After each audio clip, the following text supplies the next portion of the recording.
All right, welcome to midweek, everybody. How y'all doing?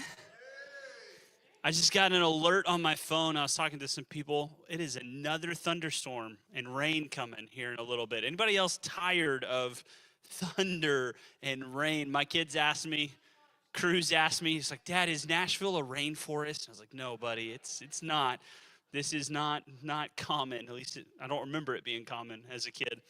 Well, hey, welcome to midweek. We're continuing in our series on First Corinthians, but before we do, I wanted to highlight a couple of things that are coming up this Sunday. I missed the announcements on Sunday, but this Sunday, Pastor Dave and Christy Dearman are going to be in the house. Lindsay and I are doing a wedding. I've reached the stage of youth ministry, or former youth ministry, where my youth students that had been with me for a long time, then became leaders, are now getting married. And so I'm feeling older, but I'm marrying one of them off. That sounded weird, marrying them off. They're getting married this week, and so I get to celebrate them. And so that was fun doing pre-marriage counseling and all that with them. But we will be missing you guys. We'll be watching it online. But Pastor Dave has told me what he's preaching on. I won't tell you that. I don't want to give the spoiler alert. But I know him and Christy are excited. They've got a great word for this house. So make sure you're here. And invite somebody with you. And then June 27th, it is the month of man, is what a lot of people have been saying. The man month. It is the men's throwdown night. Sorry, ladies, this is just for the men in the house. But it starts at 6 o'clock. It'll go till 8 p.m. We've got a potato bar, which I love. A good potato bar. Like, sign me up for a salad and potato bar all day, and I could just sit there for the entirety of the day. But we'll be throwing axes. We'll be seeing your competitive nature. You'll get to see my competitive nature. And if you need to, we'll open up the auditorium and we'll let prayer take place after the men's throwdown if you need some of that. Then we have a week that I'm really excited about. I've been a firm believer my entire life that we exist. The church is not a building, it is a movement of people. We exist not to meet on Sundays, but to take the gospel to our communities, to our neighborhoods, our homes, our schools. And there's so many different places when you turn on the news that you just see, like, we need a supernatural move of God. And the best way to do that is to be in the community. We saw that as we've looked through the book of Acts. And so we have Love Our City Week. The reason we're calling it Love Our City Week is because really that entire week, we are just highlighting 3 different outreaches to where we get the opportunity to love on the people of Nashville. We've done this 2 times now, but we're starting it off on Monday night. It's the 3rd Monday of the night. 615 nights is the first one. I missed that. Sumner County YMCA gave us the entire pool, the inside and the outside, and we're just going to send a bunch of invitations to our community and say, hey, obviously, church family, you can come to this. You can bring kids and grandkids to this, and there's not really any requirement. It's not like, hey, you got to show us your membership card, show us your tithing record. It's just come and have a great night at the pool. We're going to invite other people from the community. The one thing I would ask you is just have conversations with people you've never met before. Get to know their name, their story, and invite them to church, invite them into community. And so that's going to be taking place that Sunday, July 20th. And then we have the next day, Monday nights. I love people love in Nashville. I'm really praying that this month it doesn't rain on us, but it seems like that's all it's been doing. It's just the tears of heaven just crying for his people. That's what Cruz told me is what rain is.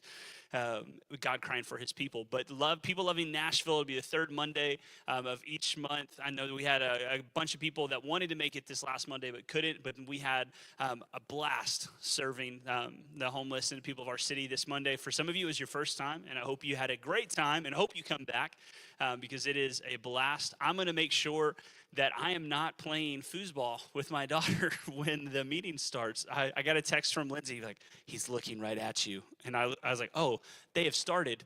I was trying to make sure I beat my daughter so she knows who's the boss in foosball. But that is that Monday, and then this one will say TBD because Convoy hasn't told me when the truck is coming yet, but Convoy has approved Bellshire Assembly to get a semi-truck worth of food. We've already talked to Bellshire Design. We're talking to Hunter's Lane. People have mentioned some other schools that I need to talk to, but we have already got a ton of people that are excited for this event. But Convoy's dropping off. They told me it could be anywhere from $50,000 to $60,000 worth of groceries. So if that's eggs, that's like 2 pallets of eggs. I'm kidding, it's not just eggs. There's a whole lot of other things than eggs.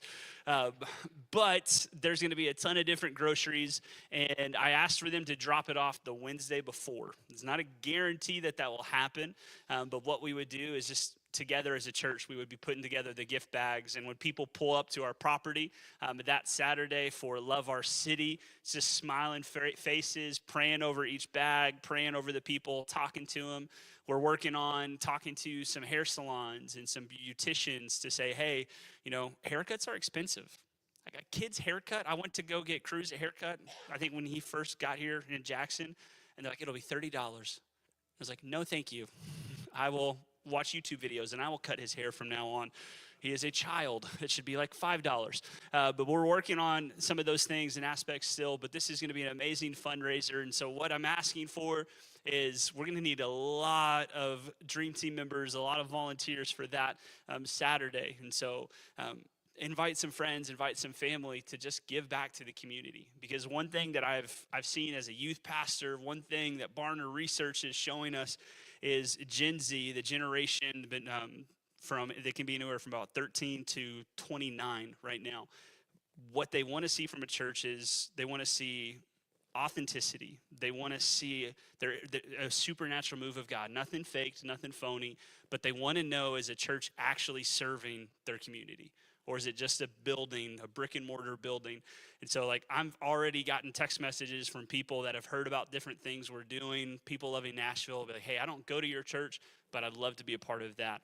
And it's opened up doors for conversations for, one day for them to potentially come to our church. And so I'd encourage you to be a part of each and every one of those things. I believe that the July 26th Convoy of Hope outreach is going to be a huge event, because one of the things I was talking to Sarah Brock, she's at Bellshire Design. It was a meeting I had with her when I first got here.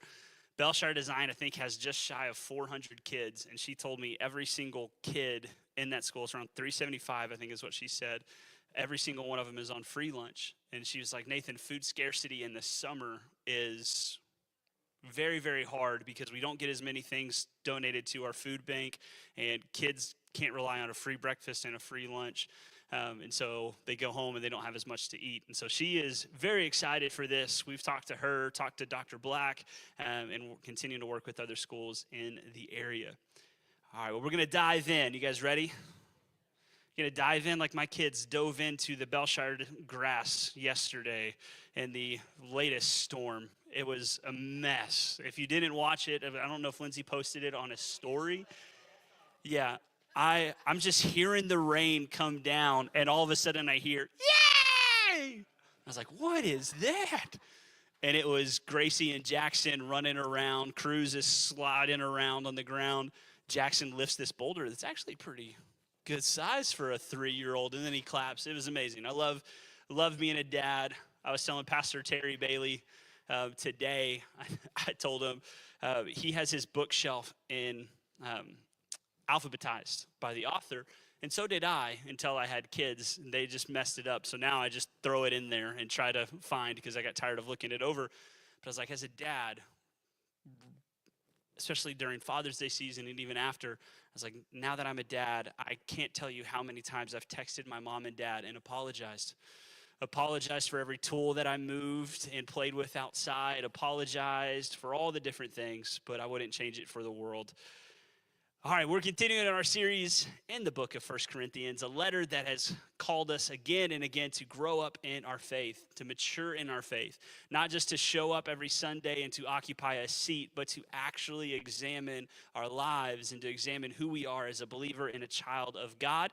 Last week, we looked at how Paul challenged the Corinthians and each of us, them and us, to grow up in our faith, to not settle for surface level Christianity. Because real maturity means giving up personal liberties. It means we had some great conversations. I was hearing your conversations in small groups. But real maturity means letting go of your personal liberties for the sake of others and living with wisdom that reflects Jesus, especially in those gray areas. I think everybody can agree we all hate the gray areas where, we get really mad that somebody else does it, but we give grace for ourselves in those areas or grace for family, friends, whatever it may be. Because if we stay stuck, this is what Paul is trying to get them to understand. If we stay stuck, so does the mission. And the gospel loses ground in our homes, schools, and city. Today we step into chapter 11, a chapter that oftentimes can be misunderstood and it can be easily skipped over. You'll jump straight to the next chapter, which I'm excited to talk about because that's when they start talking about the spiritual gifts. And then 1 Corinthians 13, they start talking about love is patient, love is kind. But 1 Corinthians 11 can kind of be misunderstood and skipped over. But the passages matter deeply. If it's in the Word of God, it matters. And so that matters deeply because Paul isn't just talking about head coverings or bread and wine because he talks about communion at the end of this particular passage. He's talking about worship. He's talking about the way we worship God, not just in the way in our context, because again, the first example, the first time we ever see worship in the Bible isn't Brandon Lake on the platform. It isn't Lindsay on the platform. It isn't David on a platform. Worship, the first time it is mentioned in the Bible is Abraham and Isaac. It is surrender. And when we see it here, sorry, I thought that at first I thought that was the weirdest thunder I've ever heard in my life. But this passage matters deeply because it is talking about worship. And here's what I want you to understand. When we gather in God's house, when we gather in a place of what should be reverence, when we gather in his house, our worship should reflect God's order. It should reveal God's glory and remember God's grace. The way you worship should not just be a mirror about you and how great you are, the way you sing, the way you lift your hands. Your worship should be a window to who Jesus really is. It should be, hey, I'm not worshiping so you can look at me. I'm worshiping because he has done everything for me. I could care less if you're in the room. I'm giving him back the breath that he's put into my lungs. I am worshiping him with everything I have.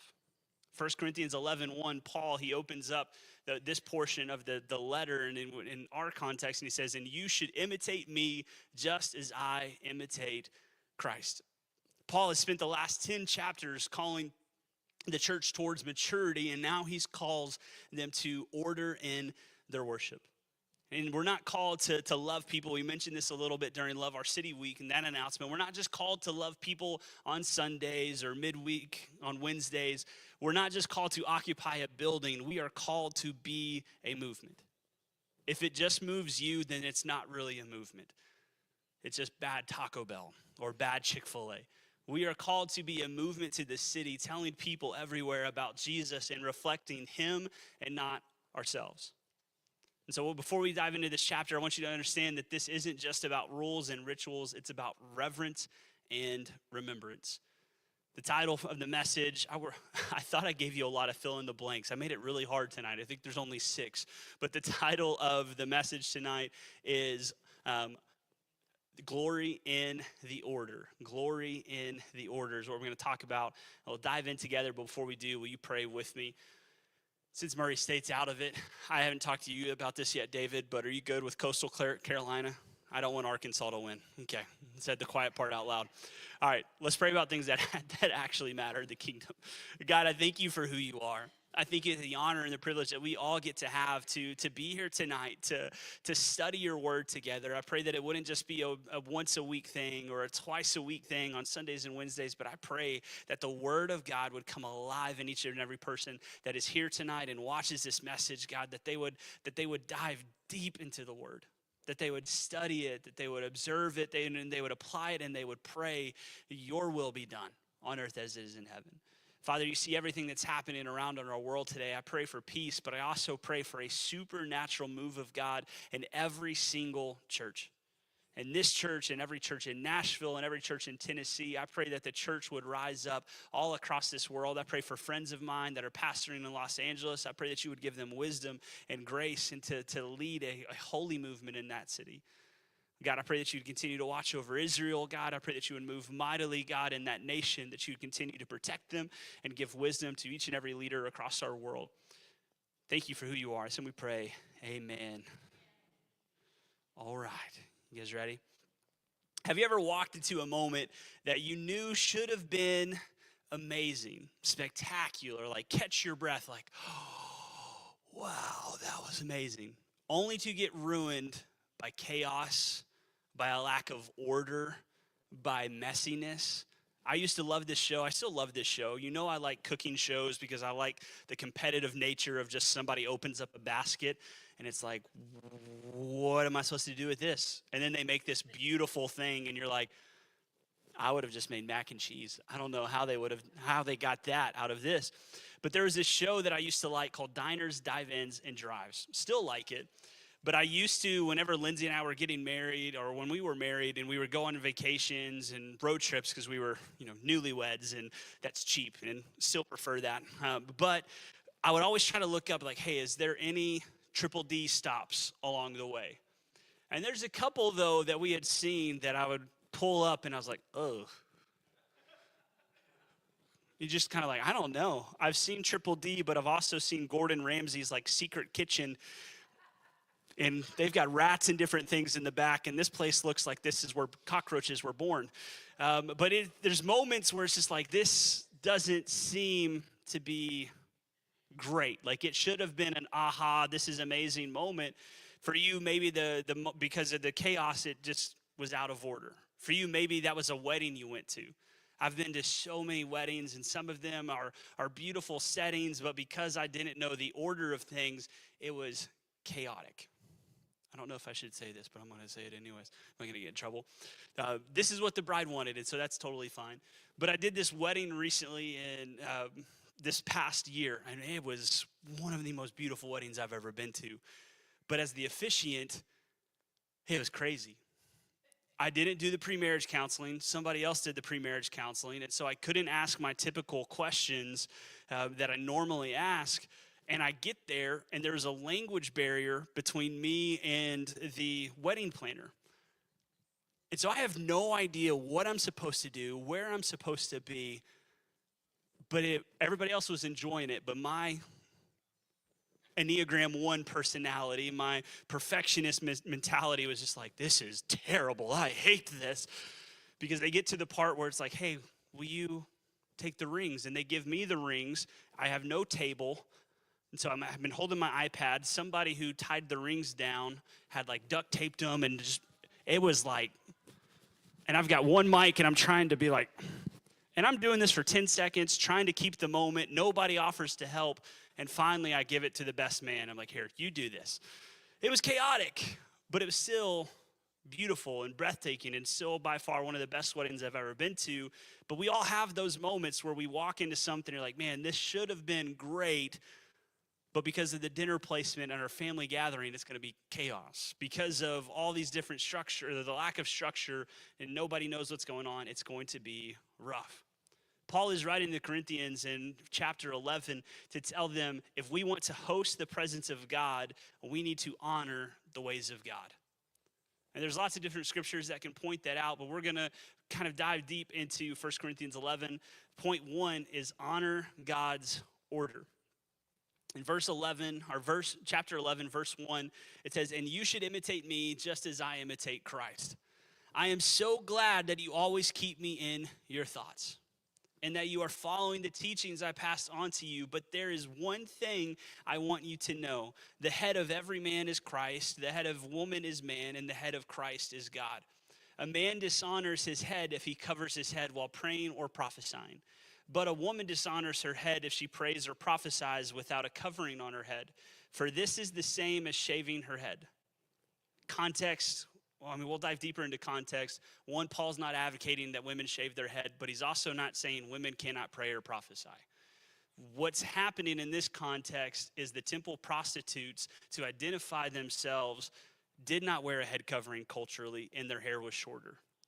And so what Paul is saying is when these believers have come out of wherever their faith was before, they had abandoned the cultural headcloth and they were praying and prophesying, but because there was no head covering, some people were just like, oh, that's another prostitute. And so this is what he's talking about. It says, but a woman dishonors her head if she prays or prophesies without a covering on her head, for this is the same as shaving her head.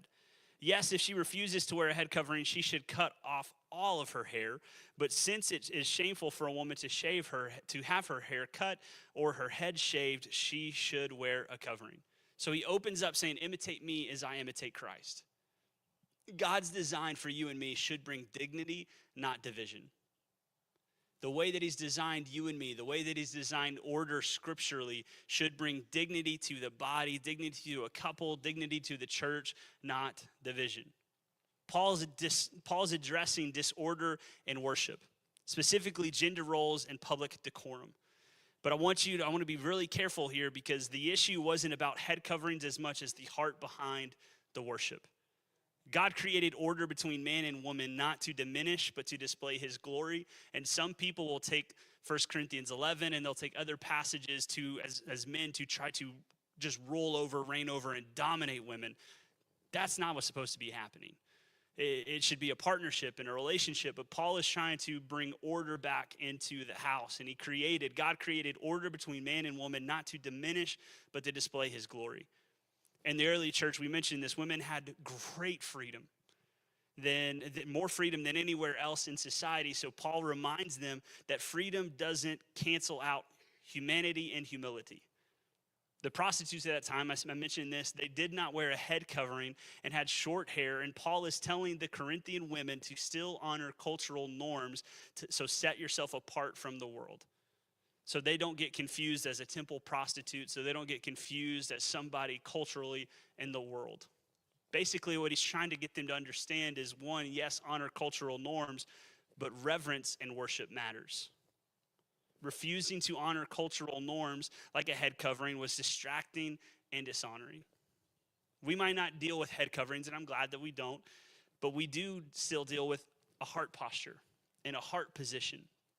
We must ask ourselves when we worship on Wednesday nights and Sunday mornings, is my worship a mirror reflecting myself, or is it a window revealing Jesus in my life? Worship isn't about style. Everybody has a style preference, gospel, contemporary, modern, whatever it may be. I love them all. Worship is not about style. Worship is about submission to God's Spirit and a sensitivity to his body. And so what is happening? We talked about this earlier. Abraham and Isaac, there's a surrender. But now Paul moves into an issue that was causing chaos in the Corinthian gatherings, people rejecting God's created order and worship. The early church was radical. It was a place where people were welcomed of all types, of all races, men, women, slaves, rich, poor, Jews, Gentiles. That was not common anywhere else. But what he's trying to get them to understand is that their freedom was causing some confusion outside of the church and some within the church. So some of the women who had previously been treated as property were now praying and prophesying publicly. And it was and is a beautiful thing. But they were doing it in a way that disrespected the culture of that time, that distracted from Jesus and dishonored God's order. But Paul doesn't silence the women. He encourages them to participate, but with reverence and respect for the gathered body. The problem wasn't what they were doing, it was how they were doing it. It was the heart kind of posture behind it. The passage is not about outdated head coverings. It's about honoring God's design. And so Paul reminds them that the head of every man is Christ, the head of woman is man, and the head of Christ is God. Not in inequality, but order. Jesus is fully God, yet submitted to the Father. That doesn't make him less. It makes him obedient. So here's the takeaway from this passage for each and every one of us. God's order doesn't diminish your value. It displays his glory. And so the second thing we see from this passage is to reflect God's glory. 1 Corinthians 11, 17 through 22. But in the following instructions, I cannot praise you, for it sounds as if more harm than good is done when you meet together. First, I hear that there are divisions among you when you meet as a church, and to some extent, I believe it. But of course, there must be divisions among you so that you who have God's approval will be recognized. Isn't that crazy that he's talking about there has to be divisions among you because you can tell who the real believer and follower is. So when you meet together, you are not really interested in the Lord's Supper. For some of you, hurry to eat your own meal without sharing with others. As a result, some go hungry while others get drunk. Sorry, I'm used to preaching from my iPad, but it did not charge. What? Don't you have your own homes for eating and drinking? Or do you really want to disgrace God's church and shame the poor? What am I supposed to say? Do you want me to praise you? Well, I certainly will not praise you for this. So Paul shifts from talking to them about order and worship, and now he's talking about the Lord's Supper. Another area where the gathering had kind of gone sideways. You talked about some of the people were taking advantage of the food, and some people were getting drunk, and other people weren't getting to partake in the Lord's Supper. But instead of coming together in humility, the Corinthians came together to consume. And instead of coming together to worship and to just to say, hey, God, thank you for your body. Thank you for the blood, they came to consume. So the rich brought food for themselves and ignored the poor and turned communion into a social atmosphere and a social gathering. And Paul says you are doing more harm than good. You're hurting the body because this is not what it's supposed to be. This was not the intention. Why is he telling them this? Because what they should have been doing, what should have reflected Jesus, now looked nothing like him. So church, let me put this in a different way. You can't reflect the glory of God if you're obsessed with the glory of yourself. It is hard to be a window to Jesus when you just look in the mirror and you're just like, I'm good, I'm perfect, I'm great. It is hard to reflect the glory of God if you're obsessed with yourself. If worship is about you, your platform, your comfort, your ability, your preference, then you've left Jesus out of the building and out of the equation. Worship is not about the style preference. It's not about your outfit choice. It's not about if you can sing or if you can't sing. It's not about your platform. It's definitely not about you on a platform. If it is, I'd rather have people who can't lead worship that could care less about being on a platform and just giving it all to Jesus than people who desire the platform. But if worship is about you or your platform, then you've left Jesus out of it. And the third one, remember Christ's sacrifice. 1 Corinthians 11, 23 through 34, he's just reminding them of why we take communion. It's not just an ordinance of the church. It doesn't mean it's not just a tradition of the church. It's not just something we do on the first Sunday of every month. Remember that Christ sacrificed. He reminds them of the sacredness of communion. This is my body. This is my blood. Do this in remembrance of me. It's not just grape juice and a little cracker that I'm still convinced is a styrofoam plate. It's remembering Christ's sacrifice and what he did for you and me. When we take communion, we're not just eating bread. We're declaring that Jesus died, Jesus rose, and Jesus is coming again. And he did it for you, and he did it for everybody in this room and everybody outside of this room. But Paul gives a warning that I honestly need to make sure that the next time we take communion, I spend a little bit more time teaching and not just expecting everybody in the room understands. Because I do believe in the open communion. The Assemblies of God believes in open communion. But I feel like there's moments where I've skipped this part a little. I've rushed over this part. 1 Corinthians 11, 27 through 29. So anyone who eats this bread or drinks this cup of the Lord unworthily is guilty of sinning against the body and blood of the Lord. This is why you should examine yourself before eating the bread and drinking the cup. For if you eat the bread or drink the cup without honoring the body of Christ, you are eating and drinking God's judgment upon yourself. This doesn't mean that you have to be perfect, because none of us are perfect in this room. But what this is saying is it means you have to be honest, real, and be humble before God. Because if there is any unconfessed sin, any unforgiveness, pride, you need to deal with it beforehand. And that doesn't mean in the middle of communion, if you have some unforgiveness against somebody, you run up to them from over here and be like, Heather, you did this, and this. You badmouth Costco, and I just have to let it go. You can save that for after the gathering, but I would tell you just to save the cup, save the sacraments, the elements, and you can deal with that unforgiveness later. So this is talking about the dealing with things, because communion is sacred. And when we forget that, we risk treating the cross treating the cross and treating communion like a casual snack. My kids recently, I won't say who it was, because I feel like it was one of them, but I feel like I've talked about them a lot tonight. I'm going to owe a lot of ice cream. It was one of the Sundays we had taken communion and the elements were still out. And I never did this as a kid. Maybe because my parents made sure I didn't, but they saw it and like, oh, grape juice. And they were about to open it and snack on it. It's like, no, we're not going to do that. If you want to drink, there's a water fountain. There's drinks in my fridge. There's something else. But if we're not careful, when we don't do these things and when we just treat communion as routine, it kind of becomes a snack. But I promise you, it is a costly sacrifice and a costly snack. So we do this. Why do we do this? We honor God's order. From 1 Corinthians 11, what is Paul talking about? We honor God's order. We reflect his glory in how we worship and how we treat people. And then when he talks about communion, we remember Jesus' grace every time we come to the table. Every time we take communion, I would encourage you, if you do not do this, while I'm praying, you have full permission to not even listen to a word I say. I would encourage you to make sure you're doing it in order. You don't want to be that person that does like a cup when we're already on bread or something like that.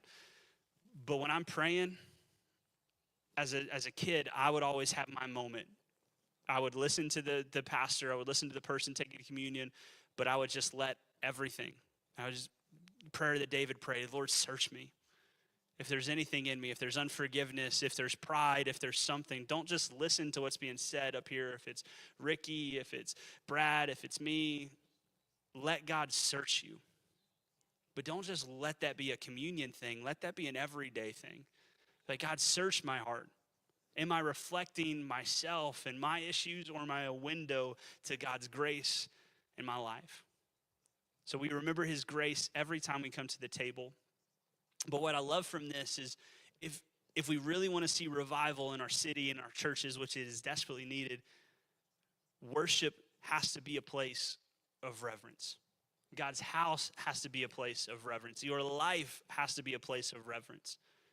The next time we take communion, I would encourage you to take a moment to examine yourself. Ask God, is there pride in my worship? Is there pride in my life? Is there bitterness in my heart? Or have I made church all about me? Is there any of these things in my life? Is there unforgiveness? Is there any of these things? So here's how we're going to end the night. We're going to jump into questions. I was trying to get us out a little bit early so we could all beat the storms.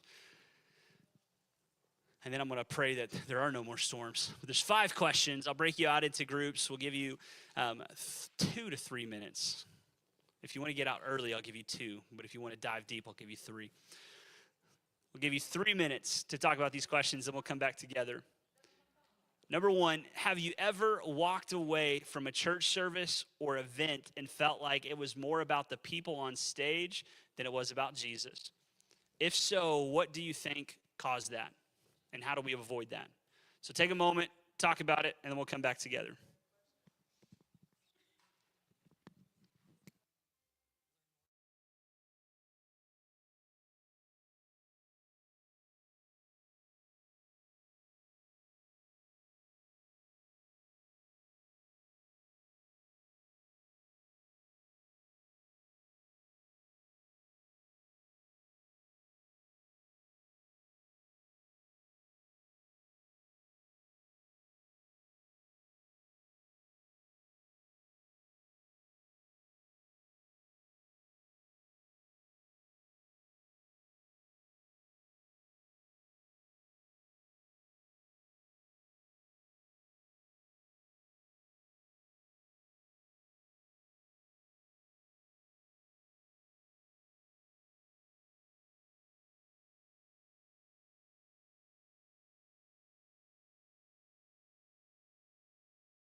All right, let's see what you talked about in your groups. From question number 1, have you ever walked away from a church service or an event and felt like it was more about the people on the stage than it was about Jesus?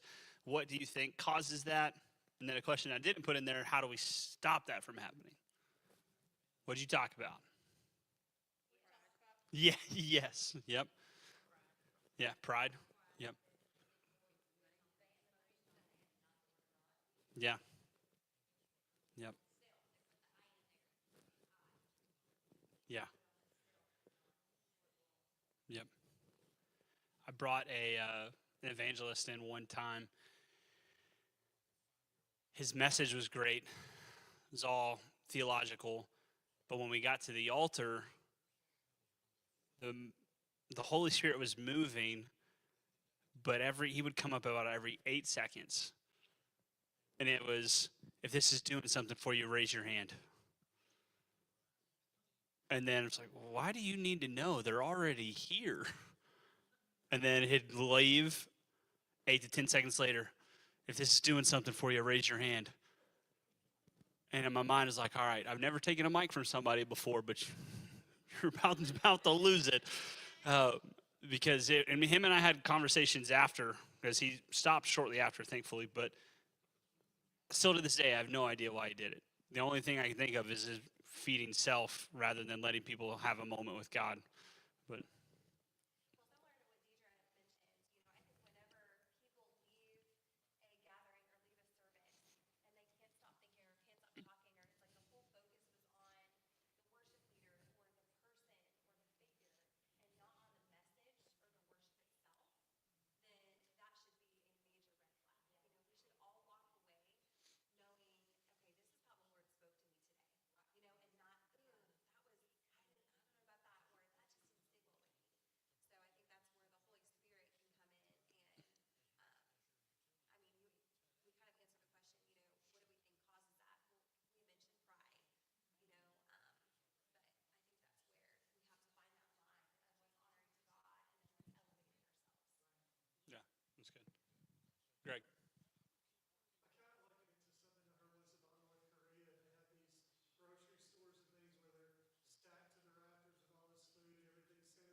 That's very true.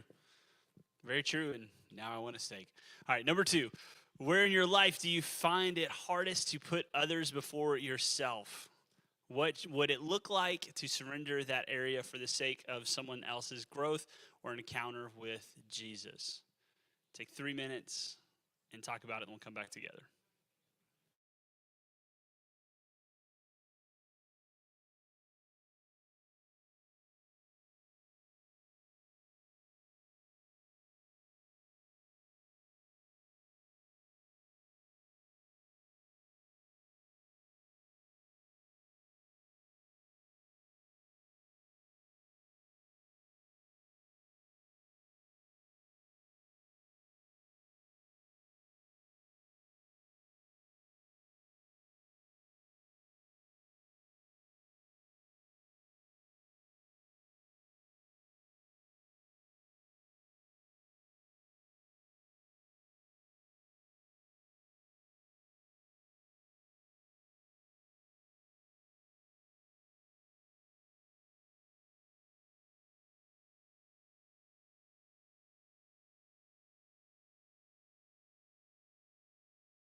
All right, question number 2. Where in your life do you find it hardest to put others before yourself? What would it look like to surrender that area for the sake of someone else's growth or an encounter with Jesus? Yes, your job.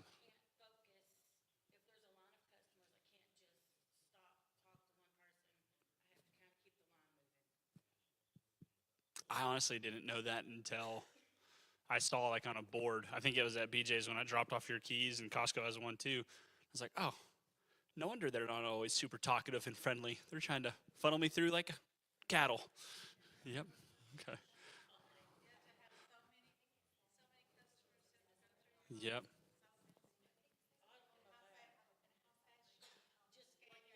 Anything else on number 2? If not, we'll jump into number 3. Yep. All right, moving to number 3. That one's more of a self reflecting question, anyways. What's one way the church can move beyond the building and actually be the church in an everyday life? One way the church can move beyond a building and be the church in everyday life. 3 minutes, talk about it, and we'll come back together.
Yeah. That's crazy.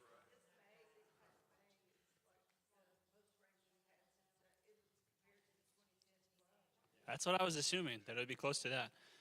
All right, question number 3. What's one way the church can move beyond the building and actually be the church in everyday life? What did you guys talk about?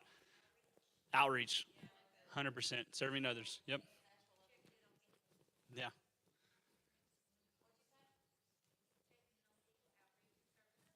Yep.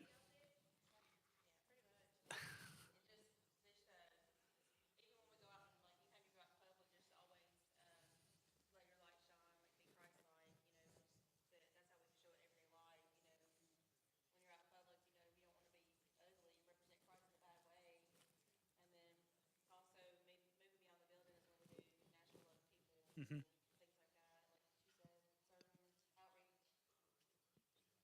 Yep. Absolutely. As a person who loves sports, so if you don't, this might not work with you. But to me, I've always seen like Sundays and Wednesdays, church days, as like the locker room moment where you come together, get energized for the game that actually takes place out there. If there's things you need, if you're hurting, come to the altar and get taped up, and then get back out there and do the mission. Um, there's a quote from A.W. Tozer. I feel like I talk about this guy a lot, but I love his books. A.W. Tozer said, "We are not merely to gather and wait for heaven, but to scatter and bring heaven to earth."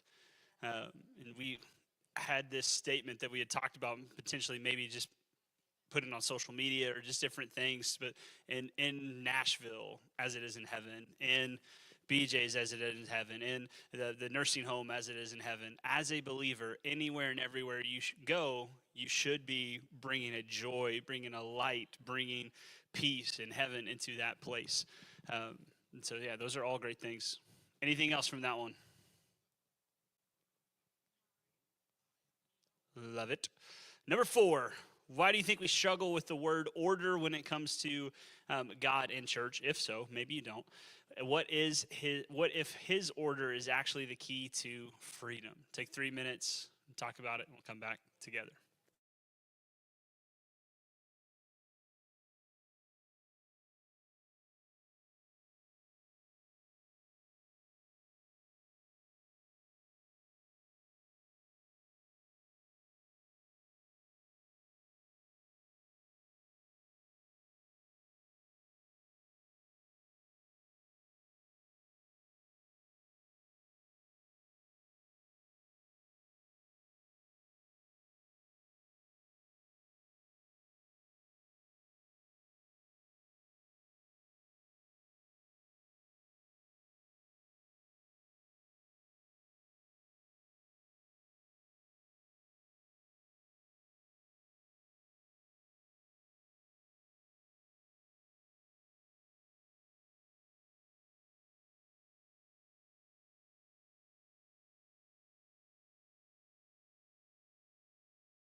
All right, the fourth question, one more, and it's looking a lot darker, so I'll try to hurry. Number 4, why do you think we struggle with the word order when it comes to God and church? What if his order is actually the key to freedom? What'd you guys talk about?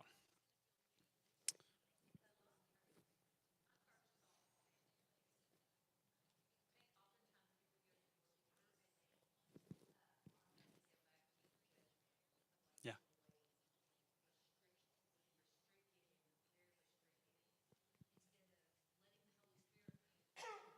yeah,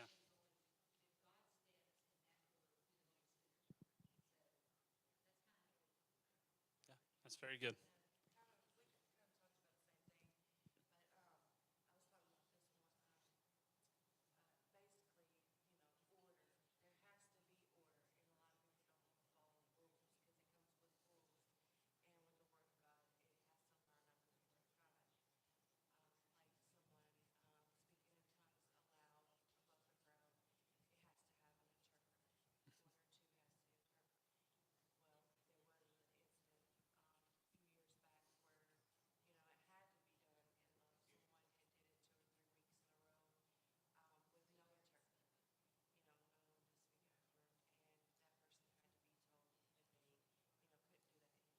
Hmm.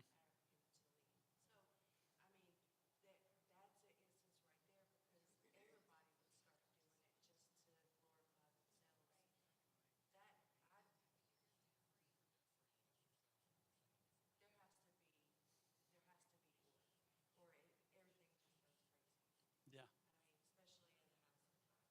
yeah, absolutely. Absolutely. Those are all great things. All right, last question. If someone watched the way you worshiped or served this week, what story would it tell them about who Jesus is? If someone watched the way you worship or serve this week, what story would it tell them about who Jesus is? I'll give you 2 minutes on this one just so we can try to beat the rain, and then we'll finish.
All right, last question, number 5. If somebody watched the way you worship or serve this week, what story would it tell them about who Jesus is?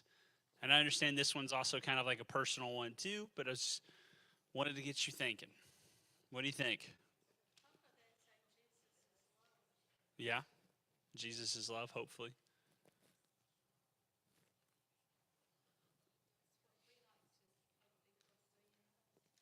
Yeah.